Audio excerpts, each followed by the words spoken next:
So I've been at the company for about 12 years now at Adaptimmune. I'll start with our disclaimer. We are a publicly listed company, so I will be making some forward-looking statements.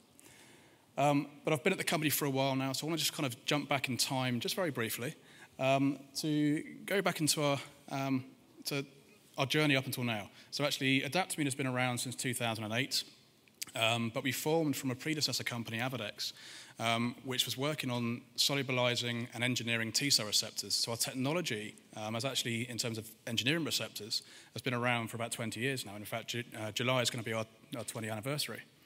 The company formed into Adaptimmune in 2008. We've been through various collaborations and partnerships throughout the history of our company.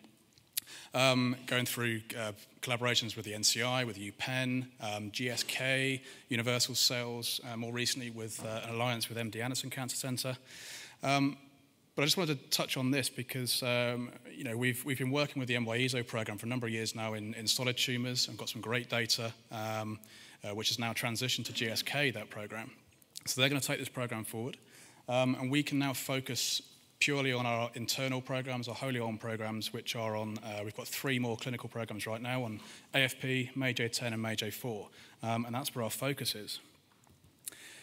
I just want to quickly, this slide we've shown many times, but basically it's just to highlight the fact that there are 2 main modalities for engineering T cells. We've heard a lot about CAR T therapies, and there's been some fantastic success in the CAR T world. Now CAR Ts use a recognition via an antibody domain to target surface antigens. TCRs are another useful modality where all proteins within a cell, in a tumor cell, can be processed and presented on the surface in the context of an HLA molecule.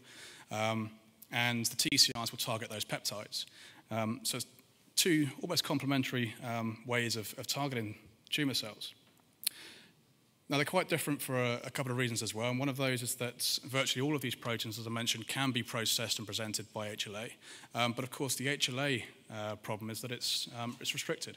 So patients will not have, we can't contact all patients, but we have to be mindful of the restriction of HLA, and that will reduce the patient numbers quite considerably in some cases. So we focus on HLA-A2 as our starting programs, and that covers around about 40 to 50% of most populations. The CAR field, in terms of targeting surface molecules, obviously HLA restriction is not an issue in those cases, but they can only target the surface molecules. So that's around sort of roughly a quarter of all proteins are available as surface expressing. So there's kind of pros and cons for both approaches. The challenge for both approaches, obviously, is actually in terms of solid tumors. It's finding targets that are expressed or elevated in expression on solid tumors and getting T cells into those and functional. And one of the ways that we do that is we engineer our receptors. So cancer antigens, by their very nature, are self-proteins. They're therefore TCRs, natural TCRs for cancer proteins, are thymically selected and restricted in their affinities, so to prevent autoimmunity and so on. So what we do is we actually take those receptors and affinity enhance them to find the optimal window of operation. And you can see on this slide that the natural affinity TCR, this is in this case is our AFP TCR, is very weak and doesn't respond to antigen-positive cells in an early spot. So we can then, what we do is we engineer those receptors to increase the affinity to the target peptide, and we can do it incremental increase in affinity. And by taking it up stepwise, you can see that you can improve the response in the sort of red dots to the target antigen.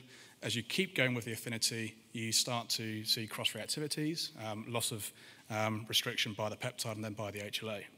So there's this window of optimal response that we want to aim for. Essentially, what we want to do is take these naturally occurring tumor TCRs and move the affinity up into where the viral TCR recognition is in terms of there's the strength of response. And we've done that for all of our programs. You can see on here that we've got the MAGE-A4, MAGE-A10 and AFP TCRs. No matter what the starting affinity is, you can always improve it to get the optimal response.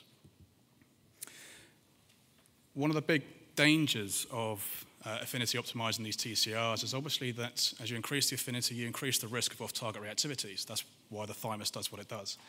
So what we do is we we're very careful in terms of the safety assessment of the T-cell receptors that we engineer. And this is obviously my world where I come in. In terms of toxicities with T-cell receptors, you can think about on-target and off-target. So on-target toxicities are where you need to really understand the expression profiles in normal tissues of your target protein. An example for that would be our AFP program, where we're targeting liver cancer, but AFP is expressed at low levels in normal livers and diseased livers, like cirrhotic livers. So we want to really make sure that we enhance the affinity of the receptor to a level that's not going to respond to normal liver, but will be hitting the cancerous liver. And the AFP antigen is massively upregulated in liver cancer. In terms of off-target specificity, we need to be careful that as we play around with these TCRs, we're not introducing new reactivities or increasing the likelihood of previously low reactivities coming into a toxicity window. Examples of those are quite famous ones in terms of the MAGE-A12 cross-reactivity in the brain, which was seen by the NCI from MAGE-A3 targeting TCR, and also ourselves where we had a target, we had a TCR for MAGE-A3 restricted by HLA-A1 that targeted completely accidentally a titin molecule, which is expressed on beating cardiac tissue. Obviously, we had cardiac-related adverse events with that. So you want to really understand the specificity of your receptor. One of the ways we do that is using a method called an X-scan. It's an improvement on an aniline scan. Essentially, what we do here is we take the peptide antigen, which is easy to work with because it's linear and short. In most cases, just 9 or 10 amino acids long. We can take that peptide and we can exchange each of the amino acids in turn with all the other potential amino acids. And in doing that, we can look for loss or retention of T-cell response. And we can then build up a pattern or a motif of which amino acids at each position along those peptides the TCR can recognize. And therefore, we build up once you do you take that pattern, you do a blast search or a search against the human genome or other common pathogenic genomes, you can then build up a list of which peptides the TCR might see, and therefore you can do a safety assessment based on that. You want to look at the likelihood of presentation of those peptides, you want to look at the strength of response to those peptides and make sure that you fully understand the likely off-target effects that your TCR may see. We've also, through the years, as I mentioned, we've had our NY-ESO SPEAR T-cell program. We go by the name of SPEAR T-cells, which are specific peptide enhanced affinity receptors. Kind of going, trying to get a snappy name against the CAR T-cells. The NY-ESO program we've had some great data in sarcomas, so synovial sarcoma and myxoid round cell liposarcoma. As I mentioned, this is now transitioned to GSK. But we've learned from our studies with this T-cell receptor in terms of some key things that's helping the field as well. One of those is that T-cells can migrate to and infiltrate cold solid tumors. They can go in there, and they can recruit other inflammatory cells as well. So there is potential here. As I said, we have got responses in 2 distinct solid tumors of the 2 sarcoma types. And we've even got responses in low expressing the low target antigen expressing tumors. So it shows that you can, even without full expression of your antigen, you can get full responses and complete responses against these tumors. So that suggests that we are getting recruitment and activation of the wider immune system, which is key to success in this field. The other thing is that it's key that dose does matter. So you need to make sure that you have enough cells, and those cells are of sufficient quality, that they've been processed, thawed, given to the patient and allowed to actually get to where they need to get to in a sufficiently healthy state to actually do their job. If you defrost a vial of T cells and you give it to a patient but they're all dead when they get there, they're useless. You need to make sure that they're good enough when they get there. And dose of these cells does matter. So what we've seen is doses above 1 billion cells per patient are where we need to be aiming. The other thing we've learned is that preconditioning does matter. You need to have the patients in the right sort of frame for these treatments to be successful. And this includes cyclophosphamide and fludarabine treatment. Our pipeline, at the moment, as I mentioned, we're concentrating on our wholly owned programs. So we've got MAGE-A10, MAGE-A4, and AFP across multiple solid tumor indications. And we're getting to a stage now where we're treating these at doses where we should be seeing responses. And I won't say any more that because we have a full update in a couple of weeks' time, where we'll be presenting all of our clinical data so far.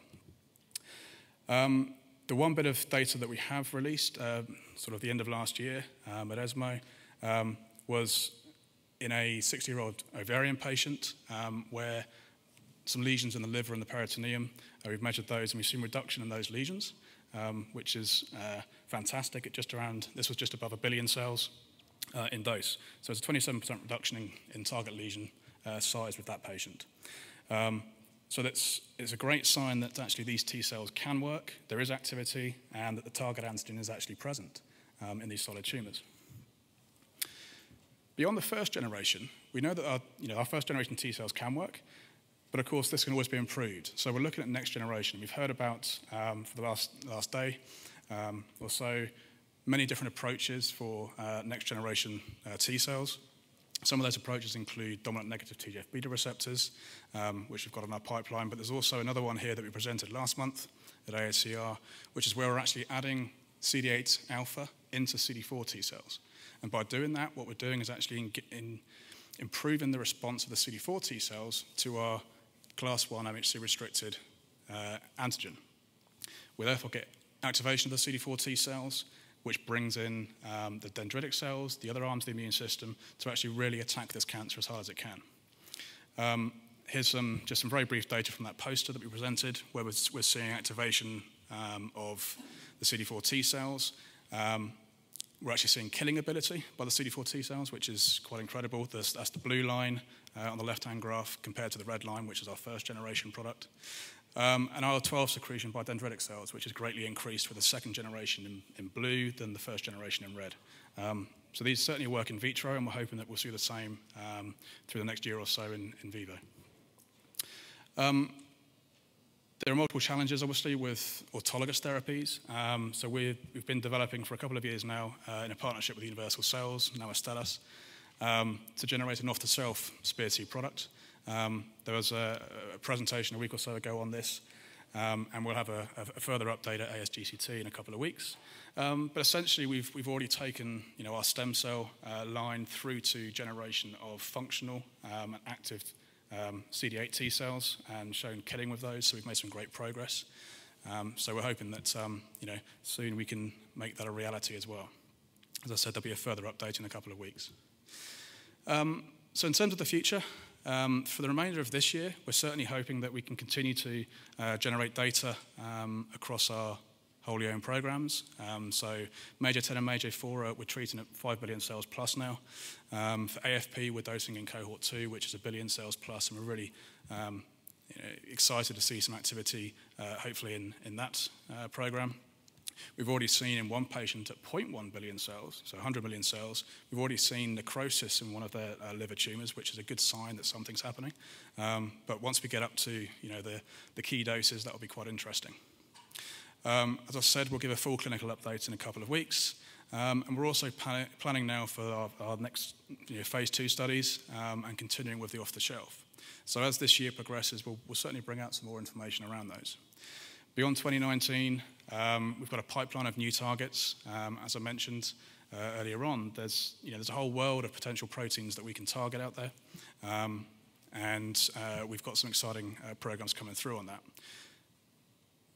The first generation T cells are very much a first generation. We know we've gone through multiple generations of CAR T cells to get to the real effective products we see now. So we want to continue to improve the T cells, and it may well be that actually just 1 or 2 steps might get us the proof of concept, but what we want to be doing is actually making sure that we'll probably need to make multiple changes to these products, multiple combinations, multiple next generation kind of approaches to really tailor the response to the particular tumors of interest. Every tumor is different, so we may need a different sort of arsenal of modifications and combinations for these T cells to make them really hit home and get that durability. And of course, the off-the-shelf program is key for us because we need to make sure, this is why we've been here for the last day or two, is actually making sure that we can get these patients, get these treatments to patients. One of the key things there is, is making sure that the product is available and it's available quickly. The autologous therapies do take a number of weeks, even months, to generate these therapies to get them into the patient. So if you can take it simply off the shelf and give it straight to the patient, then that would be fantastic. So that's the future, and I am bang on time, 5 seconds. So on that note, I will end. Thank you very much.